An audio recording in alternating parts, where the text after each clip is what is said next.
This is getting kind of silly.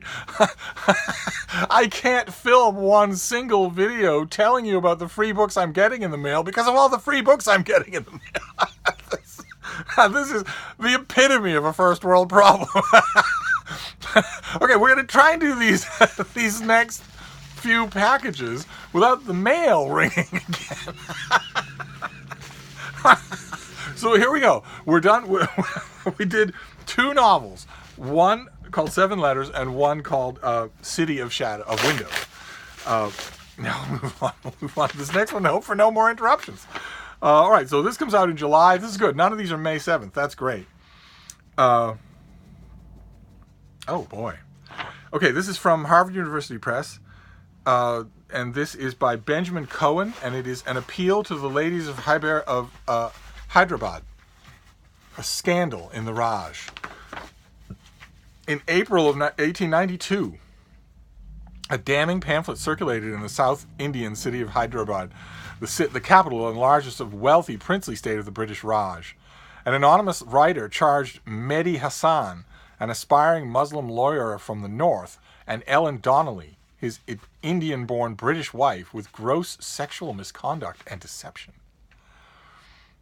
The scandal and trial that ensued sent shockwaves from Calcutta to London. Who wrote this pamphlet, and was it true?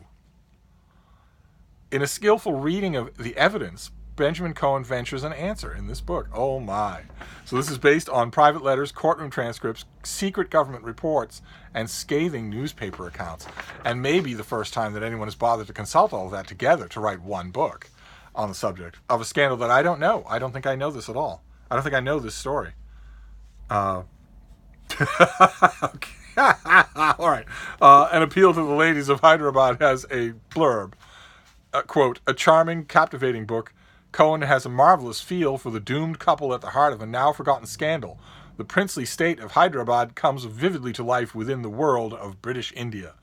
And that might sound fairly normal as blurbs go, but it is by Prince Asmet Jah of Hyderabad. So the authors, or Harvard University Press, somehow managed to score a Maharaja. That almost never happens. All right, I don't think they're going to need me then to blurb the book. That's great, though. But we have not, aside from City of Windows, which I feel like I'm on the fence about it. I feel like I'm on the fence. I need to make a decision about it one way or another. So aside from that, we haven't encountered anything that I'm going to read right away. But let's move on here. Oh, Bean, what are you doing? Oh, God. The Bean is very antsy to go out and about. Oh, all right, great. All right, this next one I am going to read right away, even though it's a July book. I am so happy that I get romance novels in the mail. I cannot tell you. I am so happy. I get romance novels in the mail. I mean, yes, I get history and biography and nature and fiction and all that, but I get romance novels in the mail, and I get Penguin Classics in the mail, and that just makes my life. It really does. And this is a new one. This is from Harlequin. This comes out in late July, and it's The One Who Stays, a Summer Island novel by Tony Blake. And there's our couple on the cover. I'm not 100% sure, but that position looks uncomfortable.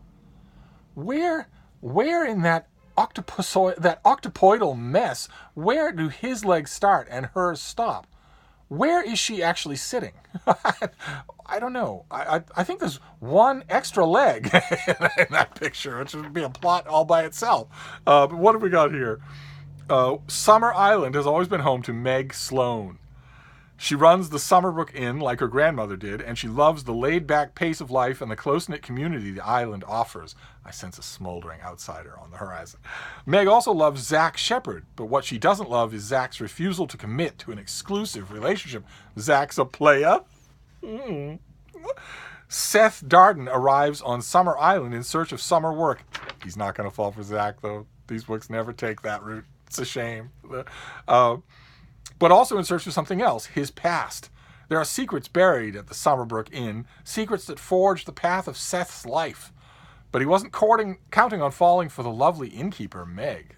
So there's a triangle going on here. When Meg meets Seth, she can't ignore the sparks that fly between them, even though she feels like her heart has been torn in half. But if Zach won't commit, should she take the leap with Seth? And can she even have a future with him if he can't reckon with his past? Okay, if I were writing from that, if you gave me that plot and you said that's the book you need to write, but we're not going to tell you any of the details, we're not going to work it out for you, you have to work it out yourself. I would say that the reason Seth is coming to Summer Lake Inn in search of details about his past eventually reveals that he is a grandson of, what was her name? Meg Sloan. Meg Sloan, she says she's running the inn that her grandmother ran. If I were, what was his name again? Seth? I would find out that he is actually a Sloan. And so, yes, there were sparks flying between them, but it's classic Star Wars, where she's okay with Zach, whose indifference is kindled to action by Seth's appearance on the scene, but there can't be anything between her and Seth himself because they're related. That would be my solution to the problem. That's how it would end up. I don't know how it will work in this book, but I intend to find out today. I intend to find out today because I love getting romances in the mail. All right, and then we'll move on. This is the last one. The doorbell has not rung again, so this is our last package. Oh, wait, no, it's multiple things. What have we got here? What have we got here? Oh, my. Oh, goodness gracious. This is a whole bunch of stuff. This is 3 slim volumes of poetry from the University of Chicago Press. All looks like coming out much later in the year, yes? June, May, and July. Wow. Okay, so we have 3 slim volumes of poetry. The first one is Max Newman's Poetry and Time.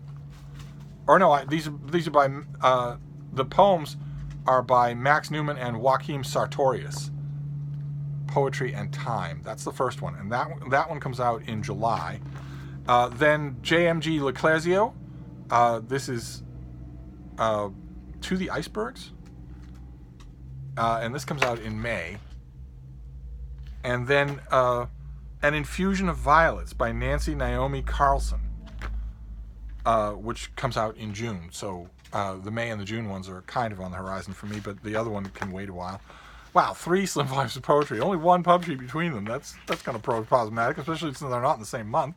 But anyway, there you go. Finally, we got through this mail haul without any further interruptions. So we have 3 volumes of poetry.